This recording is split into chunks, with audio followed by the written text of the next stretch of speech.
নবমীর দিন সন্ধ্যেবেলায় আমরা চলে গিয়েছিলাম তারকেশ্বরের কাছাকাছি কিছু প্রতিমা দর্শন করতে।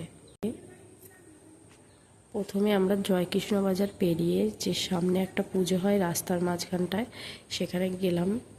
কত সুন্দর প্যান্ডেল করেছে, প্রতিমাটাও খুব সুন্দর হয়েছে।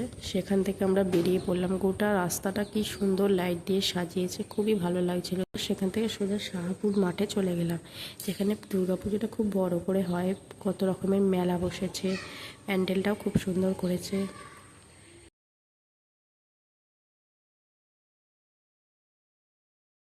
তারপরে আমরা ভেতরে প্রতিমা দর্শন করলাম, সেখান থেকে বেরিয়ে পড়লাম।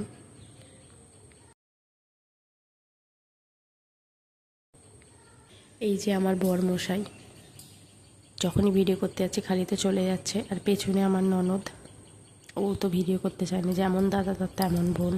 তারপরে আমরা ফুচকা খেলাম। পেছনে আমার ছোট ননদ। সেখান থেকে আমরা বেরিয়ে পড়লাম। এই যে একটা প্যান্ডেল করেছে, আমরা যাইনি ভেতরে, দূর থেকেই দেখে নিলাম। সেখান থেকে বেরিয়ে আমরা সোজা চলে এলাম রামনারায়ণপুরে। রামনারায়ণপুরের ভেতরে প্রবেশ করলাম, যেটা প্রতি বছরের না এবছরেও যেটা করেছে। ঠাকুর দর্শন করলাম।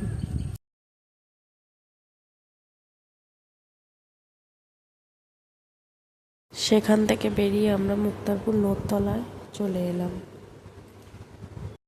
নূরতলার প্যান্ডেলটাও খুব সুন্দর করেছে। আমার গলার অবস্থা খুবই খারাপ, জ্বর সর্দি হয়েছে বলে তাই ভয়েসটা ভালো করে দিতে পারলাম না।